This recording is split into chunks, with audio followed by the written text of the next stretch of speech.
잘 아시는 롱펠로우라는 시인이 인생 찬가라고 하는 시를 썼는데 거기에 이런 구절이 있다고 해요. 슬픈 사연으로 내게 말하지 마. 인생은 한낱 허무한 꿈에 지나지 않는다고. 인생은 실제하는 것, 인생은 진지한 것, 무덤만이 인생의 목표는 아니라고. 우리가 가야 할 곳, 우리가 가는 길은 향락도 슬픔도 아니라고. 내일은 하루하루가 오늘보다 낫도록 행동하는 그것이 인생이라고. 오늘보다 나은 내일을 만들기 위해서 한 걸음 한 걸음 달려가는 것, 그것이 인생이라는 겁니다. 오늘은 구약성서 열왕기하 7장 말씀을 통해서 희망을 품고 전진하라, 이런 제목으로 오늘보다 나은 내일을 향해서 달려가는 우리의 마음가짐을 새롭게 하기를 원합니다. 엘리사 선지자가 활동하던 사마리아에 아람 왕 벤하닷이 쳐들어옵니다. 적군은 강한 군사력으로 사마리아 성을 포위했습니다. 밖에 군사들이, 외국 군대들이 쳐들어와서 포위를 하고 있으니 성 안에 있는 사람들은 먹을 것이 점점점 없어져 갑니다. 그때 그 성 안에, 사마리아 성 안에 있는 사람들의 굶주림이 얼마나 처참한지 한번 보세요. 평상시에는 먹지 않는 나귀 머릿고기가 한 개에 80세겔, 한 세겔이 8만 원 정도 하니까 나귀 머리 하나에 640만 원. 오늘날로 말하면 돼지 머리 하나에 640만 원. 밀가루 3kg에 40만 원. 햄버거 하나에 30만 원. 라면 한 개에 20만 원. 얼마나 먹을 것이 없었으면 그렇게 힘들었어요. 그때 한 여인이 왕에게 와서 억울함을 풀어달라고 하소연합니다. 이야기를 들어보니까 기가 막힙니다. 너무나 배가 고픈 두 엄마가 약속을 합니다. 오늘은 내 아들을 잡아먹고 내일은 내 딸을 잡아서 삶아서 우리 먹자. 그래서 첫째 날 약속한 엄마는 약속대로 자기 아들을 잡아서 먹었어요. 근데 둘째 날 딸을 잡아야 할 차례인데 그 엄마가 차마 딸을 잡지 못해서 약속을 깨고 그 딸을 숨겨버렸습니다. 그랬더니만 아들을 먼저 잡은 그 엄마가 와서 이 약속을 깨고 자기 딸을 숨긴 그 여인을 버려달라는 거예요.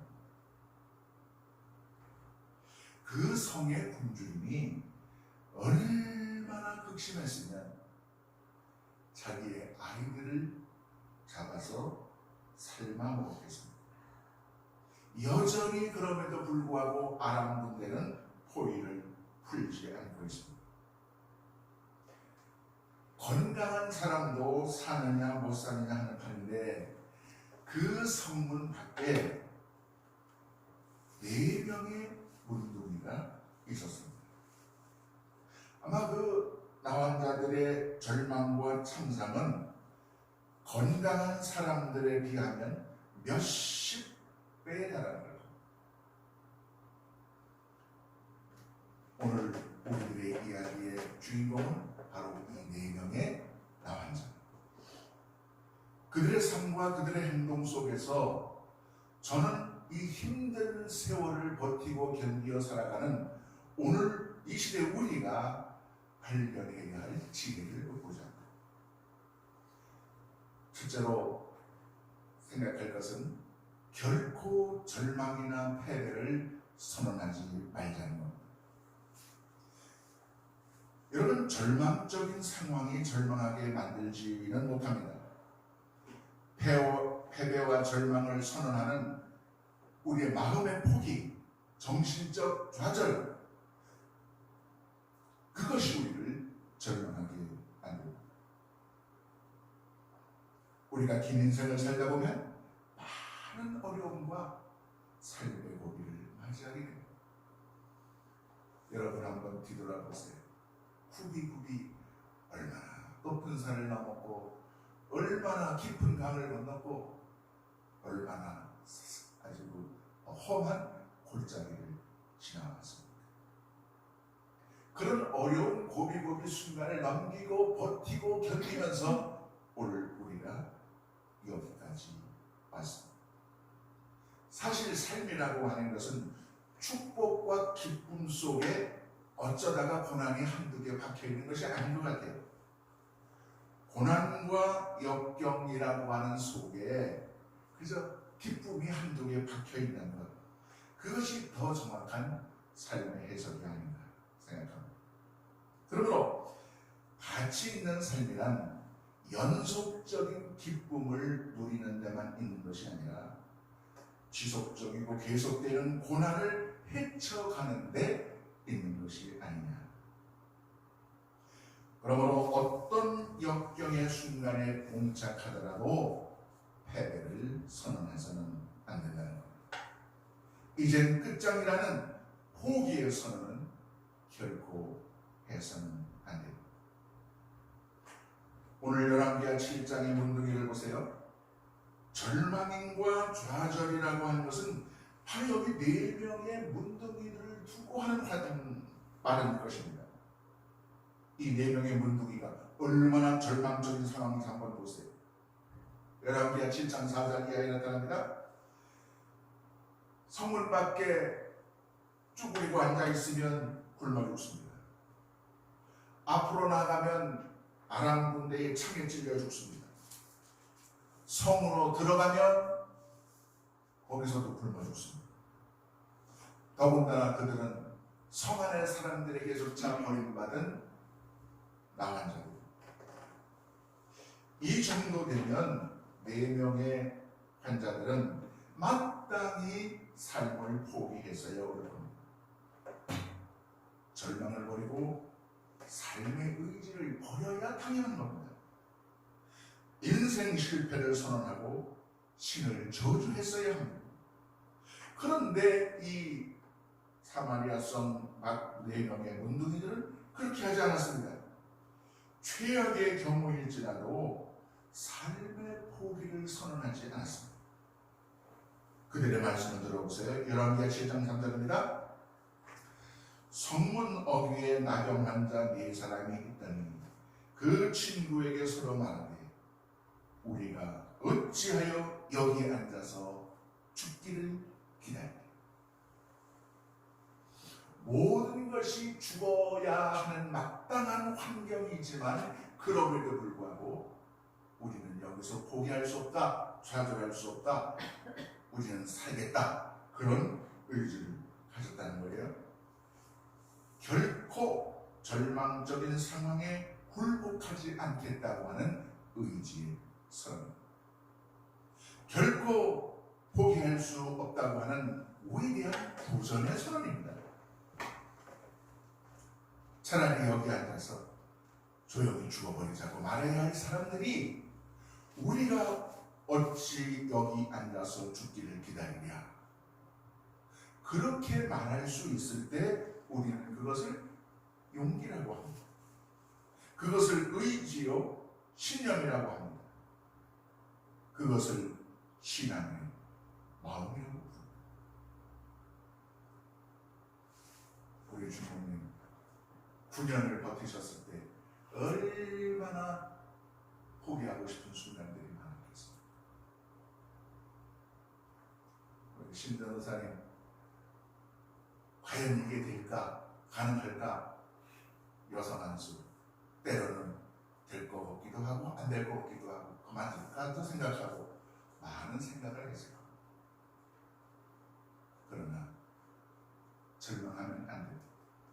포기하면 안 됩니다. 큰 시련에도 불구하고 결코 소망 갖기를 포기하지 않는 사람, 그런 사람이야말로 위대한 사람이요, 그런 신앙이야말로 위대한 신앙입니다. 삶 속에 부닥치는 시련과 문제들 속의 패배를 인정하고 두 손 들어서 항복하는 사람이 아니라 그 어떠한 인생의 어려운 문제 속에서도 항복하기를 거부하는 용기와 신념을 가져야 합니다. 우리 교회가 아무리 힘들고 어려워도 결코 절망을 선언하지 말고 포기를 선언하지 말고 정말로 두 손을 움켜쥐고 두 발로 땅을 딛고 서서 이 힘들고 어려운 시기를 버텨내고 지나가야 합니다. 반드시 터널 끝에 밝은 햇빛이 비치는 그 하늘은 우리에게 얘기될 것입니다. 우리가 진정 배워야 할 것은 절망하고 포기하는 법이 아니라 용기를 가지는 법, 희망을 버리지 않는 법을 배워야 합니다. 둘째로 희망을 품고 전진하는 우리가 되어야 합니다. 자, 절망을 품고 사는 사람은 그 절망으로 인해서 죽게 됩니다. 그러나 희망을 품고 사는 사람은 그 희망 때문에 절망을 소망으로 바꾸어 놓고야 합니다. 인류의 역사는 꿈의 역사이며 희망의 역사입니다. 가끔 가다가 정신과 의사들이나 이런 임상의들 얘기를 들어보면 그런 말을 합니다. 낫고자 하는 의지, 치료해서 건강하게 되고자 하는 그런 삶의 소망과 희망과 의지, 이것이 가득한 사람이 그 치료가 빠르다. 병 앞에 절망하고 낙심하고 좌절하면 오히려 면역력이 약해져서 심리적인 것들이 온몸에 영향을 미쳐서 더 빨리 쇠약해진다. 오늘 성서 본문은 열왕기하 7장 4절 5절을 다시 보세요. 4명의 문둥이들은 절망적 상황 속에서 희망 갖기를 시작했습니다. 어차피 죽을 바에라는 앞으로 나아가다 죽자. 결사각오의 정신으로 전진을 시작했어요. 자, 그러니 이 문둥이들이 얻어먹어야 되잖아요. 구걸하는 깡통을 허리에 차고 온전하지 못한 몸으로 비틀거리는 몸을 이끌고 가는 행진이었습니다. 그러나 그 모습은 초라했지만 그 속은 위대한 희망의 전진이며 소망의 걸음이었습니다. 모든 상황이 막혔다는 것은 곧 앞으로 나아가라는 사인입니다. 절망적 상황 속에서 전진만이 그 상황을 타게 합니다. 그 전진이 희망을 품고 있다면 더욱 가치 있는 전진이 될 것입니다. 자, 그렇게 4명의 문둥이들이 이제 적진을 향해서 죽더라도 저기 가서 죽자, 성문을 떠나서 적진을 향해 전진하게 될 때 기적이 일어났어요. 4명의 문둥이가 비틀거리면서 걸을 때 그 깡통에는 숟가락도 들고 무슨 젓가락도 들지 않겠습니까? 그게 부르치면서 깡통에 숟가락 부딪히는 소리가 왈가닥 났어요. 그 4명의 문둥이들을 구걸하는 깡통에 숟가락 부딪히는 소리가 점점 증폭이 되어서 아람 군대의 귀에 들렸어요. 아람 군대 전체가 공포에 휩싸이게 되었습니다. 수십만 명의 적군이 쳐들어오는 소리로 들린 겁니다. 저 사마리아 성에서 다른 외국에 있는 군대들을 도움을 받아가지고 원조를 받아서 우리를 지금 치러오는 겁니다. 그러니까 이게 겁에 질린 아람 군대가 그냥 혼비백산한 거예요. 아람 군대는 황혼에 일어나서 혼비백산에서 텐트, 나귀, 말, 음식을 있는 대로 다 버려두고 도망간 거였어요. 하나님의 기적은 후퇴하거나 포기하는 사람에게는 일어나지 않습니다. 하나님의 기적은 희망을 품고 전진하는 사람에게 나타납니다. 여러분, 홍해바다 앞에서 모세가 후퇴했다면 그 바다는 갈라지지 않았을 거예요. 그러나 가나안이라고 하는 미래의 땅의 희망을 품고 전진하는 모세 앞에 절대 절망, 절대 불가능의 홍해는 갈라지고야 한다는 겁니다. 우리 모든 가슴 속에 이 희망을 품고 비록 홍해 같은 장애물이 가로막는다고 해도 포기하지 말고 신앙의 전진을 계속해요. 여기서 한 가지, 그러면 우리가 언제 희망을 품어야 하는가 하는 문제입니다. 대답은 간단합니다. 모든 일이 잘 되어갈 때는 굳이 희망이 없어 보입니다. 그러나 매사가 뜻대로 안 되고 또 형통하지 않을 때, 깊은 절망 속에 있을 때, 그때야말로 우리가 희망 갖기를 시작해야 합니다.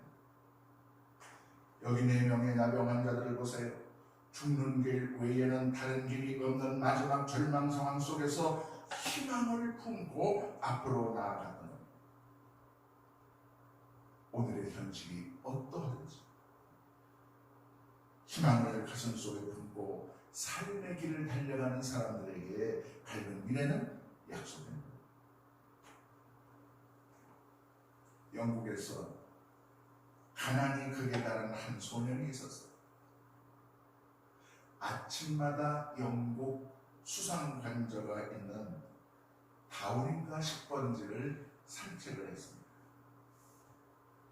그의 가슴 속에, 그 소년의 가난한 소년의 가슴 속에는 나도 언젠가는 영국의 수상이 되겠다고 하는 희망을 품었습니다. 가난이라고 하는 처절의 상황 속에서 수상이 되고 싶다고 하는 희망을 품었습니다. 마침내 그 희망은 1964년에 성취되었습니다. 그가 바로, 그 어린 가난했던 소년이 바로 영국에서 2번이나 수상을 지냈던 해롤드 윌슨 수상입니다. 여기 수학자가 되겠다고 하는 소년이 있었습니다. 그런데 공부를 못해서 학교에서 퇴학을 당했습니다. 가정교사를 기를 수도 없고 상급 학교에 진학할 수도 없는 절망적인 상황에 빠졌습니다. 그러나 그 젊은이는 환경에 굴복하지 않았습니다. 절망하지 않았습니다. 가장 어두운 생의 순간에 가장 찬란한 희망을 가슴속에 품었습니다. 그리고 노력을 했습니다. 희망을 품고 전진했던 그 소년, 퇴학이라고 하는 불명예를 딛고 서서 20세기의 가장 위대한 수학자요, 수학의 대부가 되었습니다. 세계적인 위인이 되었습니다. 퇴학에도 굴하지 않고 희망 속에 전진했던 그 소년, 그가 바로 알버트 아인슈타인입니다. 여러분, 음악가 핸델을 보세요. 그는 가난했어요. 굶주렸어요. 빗장이가 찾아왔어요. 감옥에 협박도 있었습니다. 그런 절대적으로 힘들고 어려웠던 질곡의 순간 속에서도 희망을 품고 곡을 썼어요. 그때 탄생한 곡이 메시아라는 곡. 가장 힘들고 어려울 때 핸델이라고 하는 작곡가가 인생에 있어서 가장 고통스러운 시절에 탄생한 곡이 메시아.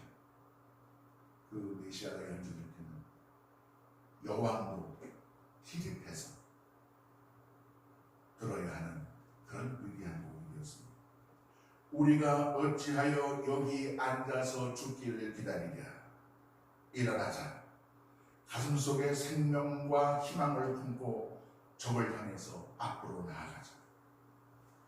그렇게 마음먹으면서 자신을 속박하는 운명의 굴레를 집어던지고 전진했던 4명의 희망의 전사들. 그들에게서 우리는 위대한 희망을 품는 삶의 전진신앙을 배울 수 있어야 하겠습니다.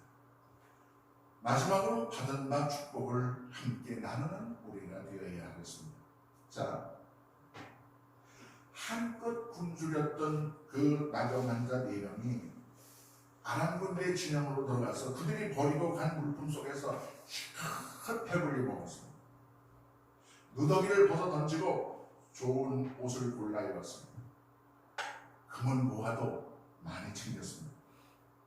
서로를 돌아보면서 야, 우리가 희망을 가지고 여기 오기에 잘했노라고 하면서 웃고 축하했습니다. 그러나 그들은 자기들이 얻은 축복을 자기들만이 소유하려고 하지 않았습니다. 아직도 성중에서 굶주리고 있는 동족들에게 이 축복을 나눠줘야 되겠다고 생각을 했습니다. 오늘 열왕기하 7장 9절은 이렇게 말씀합니다. 나병 자들이 그 친구에게 서로 말하되 우리가 이렇게 해서는 아니 되겠도다. 오늘은 아름다운 소식이 있는 날이거늘 우리가 침묵하고 있다다. 만일 밝은 아침까지 기다리면 우리에게 벌이 미칠지니 이제 떠나 왕궁에 가서 알리자. 4명의 나병 환자들의 이 행동에서 우리는 하나의 교훈을 발견합니다. 진정한 축복은 나만 소유하고 나만 누릴 수 있을 때 맛보는 것이 아닙니다. 참된 행복은 내 것을 이웃과 함께 나눌 때 얻게 되는 겁니다. 여러분, 오늘 이 시대 비극의 절반 이상은 나만 성공하면 그만이라는 생각, 나만 배부르면 된다는 생각, 나만 구원받으면, 나만 별세를 잡으면, 이런 극단적 이기주의 사고가 그 시대의 원인 중에 하나입니다. 오늘 이 4명의 문둥이들의 행위 속에서 우리는 나름의 원리를 배워 실천할 수 있어야 하겠습니다. 비록 내가 받은 오늘의 축복이 작은 것이라도 있다면 그 축복과 행복을 나누는 우리들이 되어야 합니다. 자, 이제 이 4명의 문둥이들에게서 바로 저 앞에 아람 군대 진영에 먹을 것과 음식과 의복이 풍부하다는 소식을 전해 들은 사마리아 성은 발칵 뒤집혔습니다. 사랑하는 자식을 삶아 먹을 수밖에 없었던 처참한 그 배고픔의 사람들에게 먹을 것이 쌓여 있다는 소식은 그야말로 엄청난 뉴스였습니다. 온 성 안에서 굶어 죽어가던 사람들이 새 힘을 얻었습니다. 용기를 얻었습니다. 이젠 살았다. 꿈에 설레게 되었습니다. 이 기쁜 승리의 소식, 이 기쁜 환희의 뉴스. 여러분, 그 소식의 원인은 어디에 있었을까요? 하나님께서 하늘의 창을 뚫으신다고 해도 굶어 죽는 길을 면할 수 없다던 한 장관에게 있었던 것이 아닙니다. 이젠 절망이라며 죽기를 기다렸던 사마리아 성 사람들 때문에 그 기쁜 소식이 있었던 것도 아닙니다. 오직 절망의 한계 상황 속에서 희망을 품고 전진했던 4명의 문둥이로부터 그 생명의 소식을, 뉴스를 들을 수 있었던 겁니다. 인생의 무거운 몽해를 메고 힘드신 분이 있습니까? 절망적 상황 속에서 고통하는 분들이 있나요? 절대 절망의 상황이 절망을 만들지는 못합니다. 희망을 품으면 됩니다. 그리고 앞으로 한 걸음씩 전진해야 합니다.